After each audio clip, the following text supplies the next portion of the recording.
Welcome, college basketball fans, to the Full Court Press Podcast with LT and Sammy D.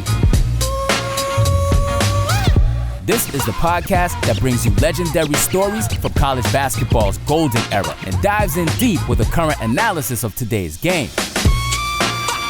Get ready for the most energetic and entertaining college basketball podcast around. Let's get it.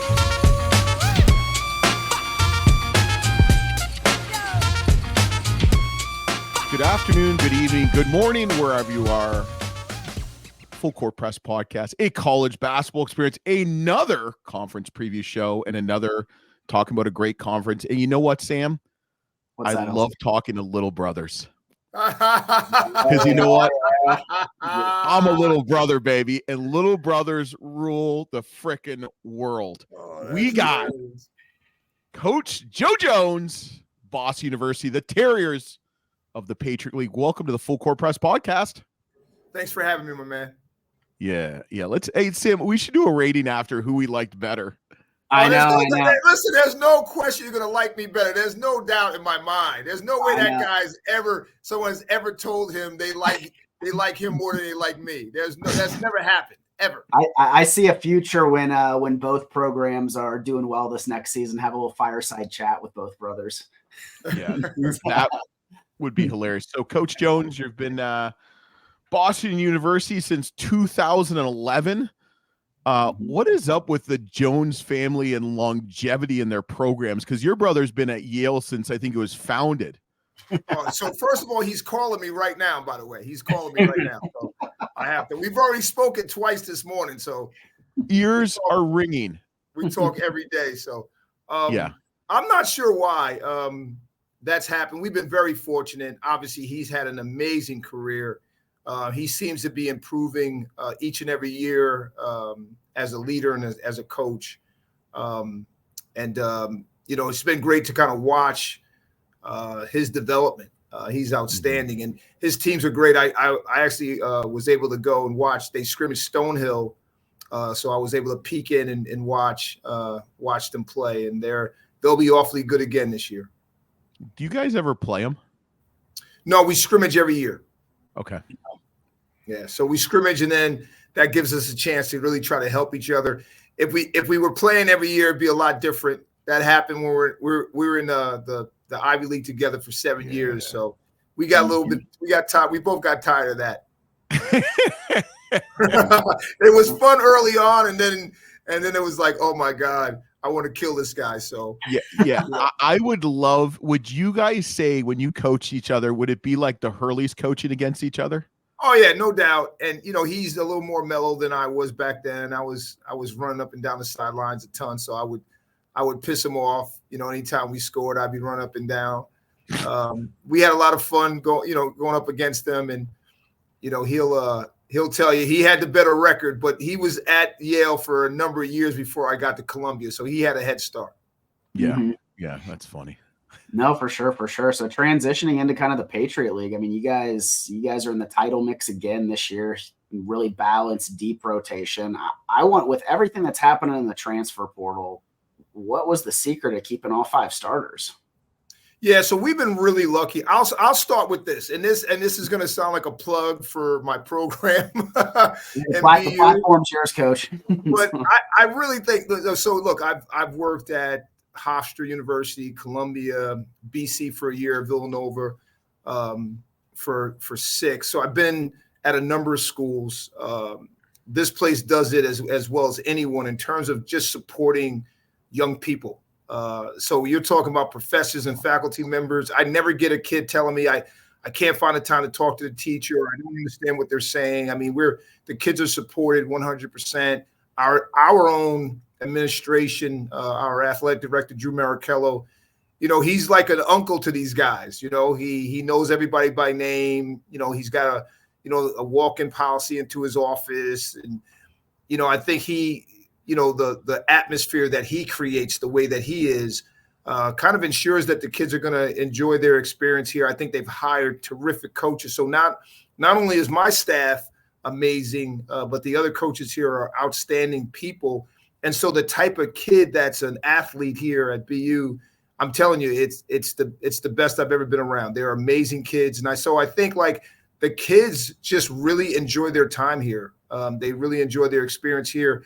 I think our staff goes beyond what they're asked to do to kind of support our guys, and we've been lucky to be able to hold on to some guys that have been very good. We have a kid right now, Javante McCoy, who's with the Pistons, and then we had a kid, Suk Matone, who was the Player of the Year back when guys were starting to get paid, and we were able to hold on to those two guys. And I don't know if we'd be able to hold them on today with the amount of money they're making now, but that kind of shows you the commitment that these guys have for the program and each other.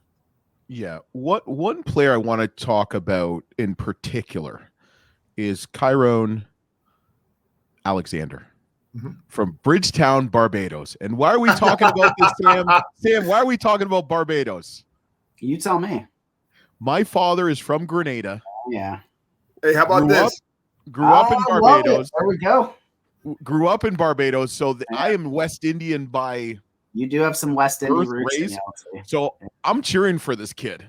Man, he lit it up at the end of the season last year. No. We're not talking about how good he is on the court. How the hell did you retain him in Boston? Because I know when my dad went from Grenada to Canada in the winters, I mean, you guys don't have pleasant winters in Boston. Don't say that. Don't say that. Listen, he is an amazing person. Comes from a great family. When we were recruiting him, I told him, I said, listen, because his family weren't able to come. They came over the summer for the unofficial visit. When he took an official visit, they didn't come. And I told him when we were recruiting him, I said, listen, I've never been to Barbados. I really want to see where you're from. I actually went to Barbados in June after he committed and spent 3 days in Barbados, got a chance to go to his house. They cooked me an amazing lunch. Oh, my God. I need to go back. But what a beautiful place that is. But he is an outstanding young man. He's a terrific basketball player. He's just a guy that does everything. And unlike a lot of guys these days, he thinks of himself as a two-way guy, meaning that he's going to try to defend somebody. So that was one of the things that really drew me to him early on in the recruitment. Was I asked him about his game, and that's the first thing he talked about. And true to form, each and every day he gets after it on the defensive end. So he's a multi-skilled offensive player, but he's a guy that you can depend on that's going to show up every night and try to shut people down. Yeah. Like I was saying, I mean, last 9 games of the season, he was putting up 15 points per game. So hopefully he carries that confidence into this season. I mean, it just seems like like Luke said, I mean, I think we're on the 27th or 28th conference preview show now. Yeah. And it's like all the other coaches we're talking to, I mean, they're still trying to figure out what pieces they're putting together in their roster, who their starting five is going to be, like, how is the culture being developed now with different guys coming from different programs. How's the leadership in the locker room, in these fall practices, you're bringing back Miles Brewster, your leading scorer, could be could be player of the year candidate, for the conference. How is the confidence coming into the season? Yeah, well, first I'll tell you that the staff and the players did a terrific job because guys have really improved. I mean, you could just see the level of improvement. We're a little banged up right now, but the level of improvement from a number of these guys is as good as it's ever been since I've been here. So, we're very, very clear to each guy about things that they need to do a better job of, and guys really worked on their weaknesses. And so the level of skill has really improved a ton. Miles is our leader. He was amazing last year as a leader, as good of a leader that we've had since Max Mahoney when we won it in 1920. And so we go, we go with him. He's the guy that kind of sets the tone for the team. But he's a guy, he's another New Yorker, tough kid, scrappy, doesn't back down. And I think the other cool thing about Miles is that, he has a sense of accountability. That's one of our core values, and he really lives by that. You can really, really, challenge him. He's not afraid of that. He's looking at himself before anything else, and that's one of the reasons why he's in the position that he's in. Yeah, and it's interesting. All I heard and was thinking of while you were talking is, man, you had a relaxing, easy summer. You went to the Barbados. You had all these players come back. Man, you must have had it good this summer. I went to Barbados summer before. He's still in Barbados over the summer. but yeah, it was Jay Wright, talked to Jay Wright once every couple of months, and he always tells me, he's like, man, you're the only coach that's really happy. Because we haven't been hit with the portal and NIL. We have just not been hit with those things. We're still able to kind of recruit guys and sell our program and sell what we're all about without having to really buy players or convince guys to stay. I think they understand the importance of getting a great education and being in a program where people really care about you. Yeah. And it definitely shows with retainment and stuff like that. So if I was kind of someone that was more focused on, let's see, the ACC and the Big Ten, how would you describe the upcoming Patriot League conference this year? Yeah, and I think it's hard to know, but I think we have a better sense because I don't think many guys have lost a ton of guys this year. Last year was a huge turnover in coaches, so there was just a lot of unknown going on. Now I think it's I think the level of play will improve. I think the one thing that jumps out after, if you look at the league, I think you have some outstanding coaches. I think the level, the brand of basketball that's played in our league is a really good brand where kids are really competing at a high level and sharing the ball. And there's a level of execution on both ends that I think kids really buy into. Those are things that really jump out at you. And then there's always some guys in the league that can play anywhere. I think that's been proven. We've had a couple of guys that way. And so the level of play, I think, is going to get better and better. If we can continue to hold on to the best players in our league, it'll continue to improve because kids in this league really work really hard on developing their skills. And, I think the league really relies on systems to score. If you look at maybe some of the other leagues, they're kind of able to just kind of rely on, spacing and talent to score, where we have to execute the score. We got to get two on the ball and we've got to be able to find the open man and move that thing. We don't have those kind of players day in and day out. So, I think that's one of the things that's a little bit different in terms of the style of play. Yeah. And anybody can win in conference any given day. Yeah. Colgate's been the best team in the league for, since we won it in 2020. But I do think, the level, there's a level of parity in the league now where I feel like, that's going to start to happen a little bit more. Yeah. Did you know that Colgate's losing their top 3 players? Yeah. Yep. Okay. Just want to preface that. You mentioned, Jay Wright a little earlier, so I kind of want to touch on some of those guys who you've had the pleasure. Best dressed man in college basketball. Yeah.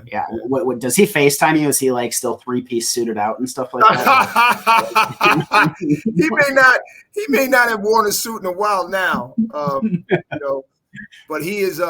Man, I remember working with him, and I learned so much. I was actually I met him when I was 23. He was about 26. He was the director of ops at Villanova, and I was a middle school basketball coach. That's when I first met him, and we've stayed in touch. But once he hired me at Hofstra, one of the things that he said to me, he's like, "Man, I don't know what you spend your money on, but I would spend my money on my clothes and looking good." And so I never forgot that. And as I started making a little bit more money, I started putting a little bit more money into my wardrobe. But he was just so much more than just a guy that obviously he proved that. But even back then, you could tell that he was really special. And just being around him, as an assistant at Hofstra, and he spoke at so many events, and you could just see that guy was different. The level of connectivity, the way he was able to make everybody feel great, that they knew him really well, that he really cared about them. It's just a special quality that he has. And it's really true. Like my wife would before she met him, I would tell her all about him. And she was like, yeah. And then she spent, 2 different occasions with him for the first time and said, you're right. He's special. And, it's amazing what he's able to accomplish. But even back then, I couldn't tell you that he was going to be a Hall of Famer, but I knew he was going to have success. I just didn't know what level. It's weird for me to not see him on the sideline still. Yeah. I know it's been a couple of years, and I know Coach Nugent's, good turning the ship around this year, hopefully for Villanova. But it's just weird. Like, there's certain coaches, and he's like one of them. He's definitely like top 3 of coaches that's like, man, just come back. Just come back. Come on. Come back.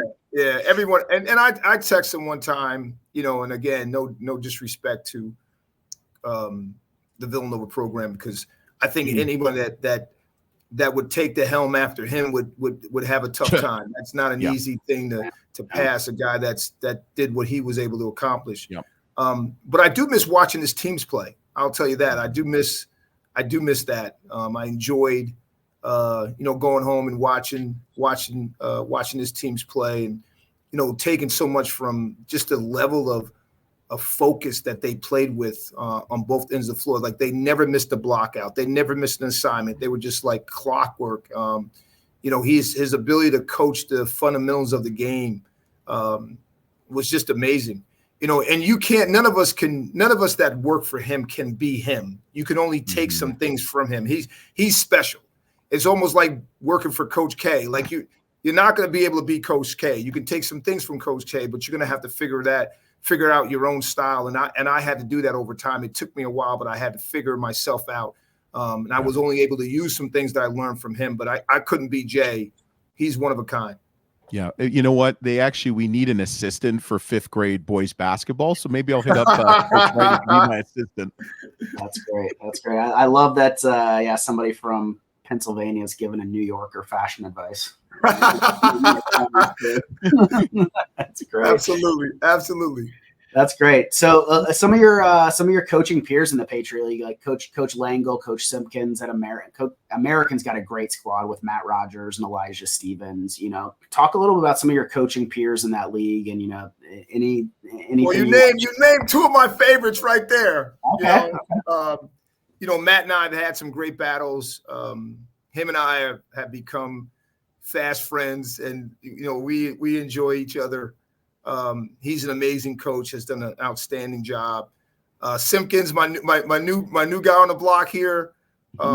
Really excited about having him in the league. We've had a few recruiting battles already. And he's just a classy guy, really good guy, and looking forward to competing against him. But the rest of the league, my man Brett Reed, we've been going after it for years. They beat us in a really tight game this past year in overtime. We've had some epic battles back and forth. But it's a great league that way. Dave Paulson now, who was the head coach at Bucknell, did an unbelievable job. Is an outstanding coach. Is riding that thing at Holy Cross, and so there are a number of guys that I've had relationships with over the years and have had some great battles, but just great respect for all the coaches in the league, and looking forward to to competing again this year. Yeah, one of the things I loved the most about the Patriot League last year was, just how deep it was. It was really anybody's league leading up to March, and you guys finished 10-8 in the league, and you're tied for second, right? Yeah. It's just 3 other teams. Yeah, it's just a deep competitive league where players are going to show up every game, and it's going to come down to 1 or 2 ball possessions. Yeah, I think we won 8 out of last 10, and then we actually got the 2nd seed. We were playing as well as anybody right there at the stretch, and had an 18-point lead at halftime against Lehigh and blew it. But we were a foul shot away from getting back to the finals. So, but a lot of teams can say that they were really close. It should be a lot of fun. As you said, there's a lot of parity, a lot of good coaches in the league. You really have to be a team that's improving as the year goes on, or you'll have no chance to win this thing. And certainly that's our focus. Try to get better every day. Yeah. So we do this thing called the shot clock. We're going to do in a second, but I'm going to take a question out of the shot clock since we're talking about the league. Give me one word to describe the Patriot League. Committed. I think the coaches and the players are very committed. Mm-hmm. And so when you show up to play anybody in the league, you better be committed to your philosophy and your style. You know, you're not going to walk into any of these places and win unless you are, because you're going to be going up. You play Army and Navy; those kids are committed.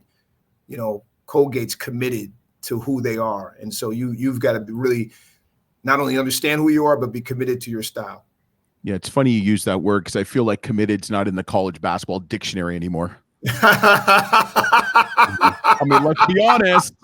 I committed to your program. 2 days later, I'm out, Poppy. Yeah, this is a different league, man. It's a different league that way. Yeah. So we're a little more old school still. You know, hopefully we won't be tarnished with the way things are going now. Yeah, a lot of parallels to the Ivy League, you would say, correct? Yeah, there are. Who's smarter? Well, I hope we would be smarter because we're not. You know, we're on scholarships. There you go. Ooh, look at John. Sam, let's get him going. Little shot fired at that dude down in New Haven. Little shot. Yeah, Sam, that start other off. Coach I got some Jones. good ones. Yeah, so Coach, we do a little thing called the shot clock, like Luke said. Luke's going to fire off 5 or 6 questions for you. They should be easy little one-hitters. There might be a trivia question in there. But if you feel free to tell a story or two, but the platform's yours, LT. Let's get it. All right, Coach Jones, welcome to the shot clock. Who was the best basketball player in your family? Woo! Oh, not by me by far. Just look at the stats. Yep. I was all county, all league. That guy, I don't know if he was all anything when in high school. And then I was a 3-year starter in college. You'd have to go to the record books to see what that guy did in college. So it's not even close.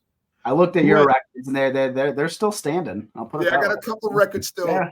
Now but he did play at a better program. I have to give him credit. Albany was a better program than ours back then. Yeah. Okay. Who had the better college GPA between you and your brother?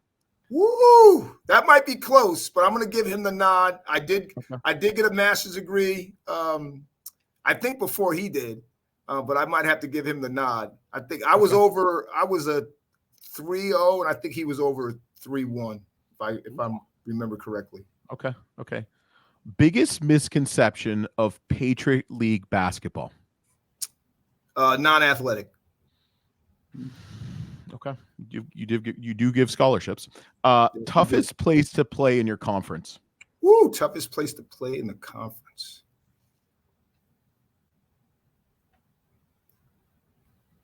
Man, I would say I still would say, because we've been pretty good on the road. Let's say Colgate. Okay. Even though we won our championship there. Okay. I like that. And maybe you'll win it again there this year. That's called deja vu. Yeah. Best shoe game of the Patriot League coaches. Who has the best? So now they're wearing sneakers, and I would not know. I would have to give it to my staff because we're the only staff that wears suits at the games. Okay. Oh, really? Nice. You know, Coach Wright texted him, why are you wearing this? Why aren't you wearing a suit? All right, here's an easy one. Most animated coach on the sidelines in the Patriot League. Oh God, it might be me.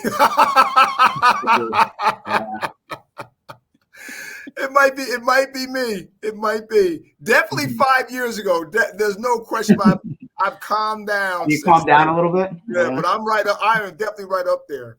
Who has more technical fouls, you or your older brother? Oof. I would say me, but not by much. I get one a year. Okay. Coach Campy, we have an award called the Coach Campy Award because he got 16 technicals in his first year of coaching. So you need to pick it up, Coach. That was like 41 years ago, though. So yeah, but still, it's still a thing. So the Patriot League is really got this robust marketing budget, and they're going to do a candle collection, and they're going to do a Coach Joe Jones candle. If they did a candle on you, what scent would you be?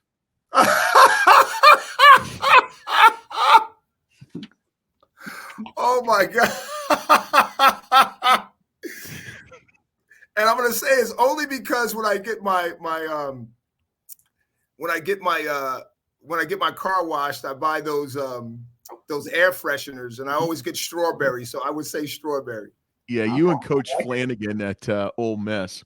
So your brother didn't answer this question, and I'm disappointed, but I think the younger brother always will answer it. What is the song that best describes you? What's your anthem? Oh my goodness, man. He didn't. What do you mean he didn't? What do you mean he didn't? You know what he said? You know what he said? DMX, but he wouldn't say the song because it was inappropriate. Right. He said it's a song by DMX, but he's probably not allowed to say that song. Oh my God. Yeah. Oh my God. So if BU lets you have a walkout song, first home game. I like Run This Town.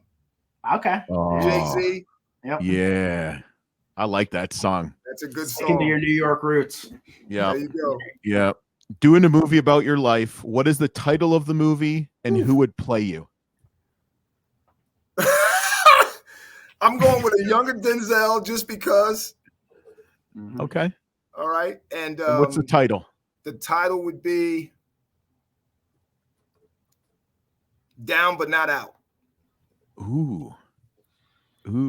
What's the story kind of behind how you came up with that?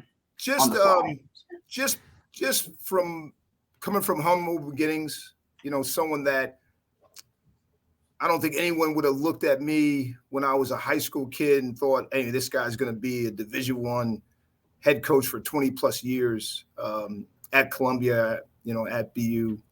I think my story is one too that just got a ton of support from guys like Jay Wright.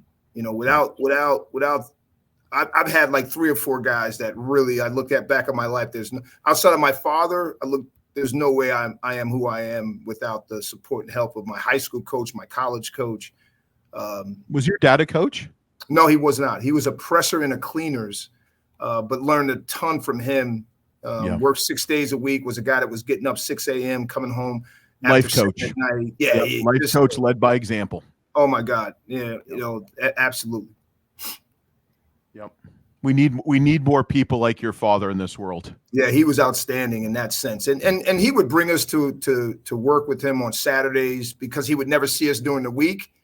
And we would just have to listen to him talk about, staying away from drugs and being good to women and, doing well in school and, always giving our best. Like he was a great example of, every garment that he touched, he always tried to make it look fantastic, and he would show us like how wrinkled something was. And he would never just give it in if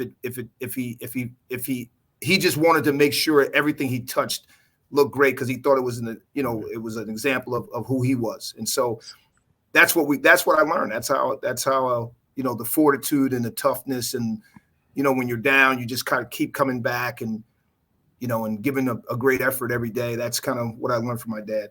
Yeah. Can you imagine, Sam, if Mr. Jones saw my garments, what I wore? He'd be like, man, that's a big sport coat, big and orange.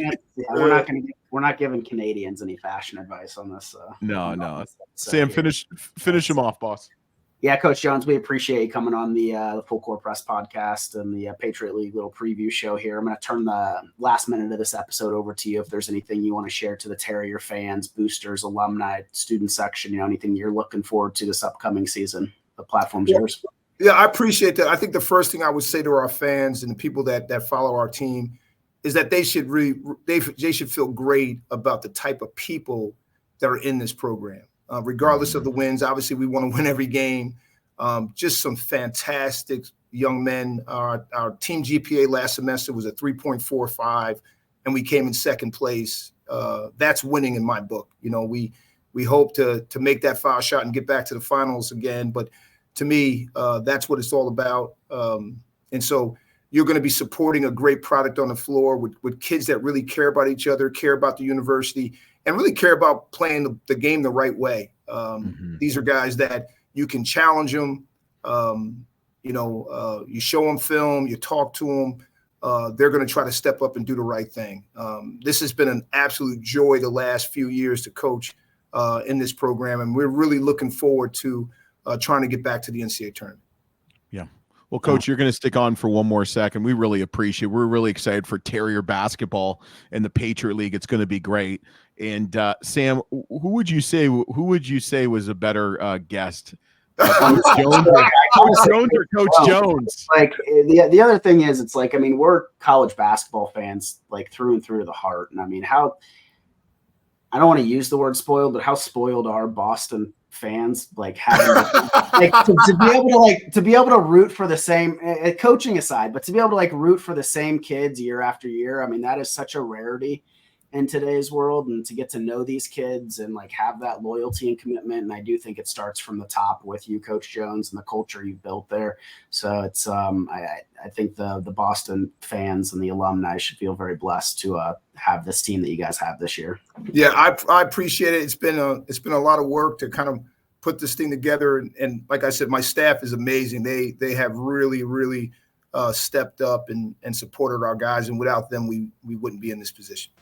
Well, Coach, just stick on for one more second. Hey, thanks for listening. Thanks for watching. Don't forget to subscribe, rate, and review. Also, check out our new show, College Basketball Weekly. Subscribe to that, rate, and review it. It's going to be another kind of little brother, big brother to our other podcast. So thanks for watching. Thanks for listening. And we'll be back on the Full Court Press podcast, a college basketball experience.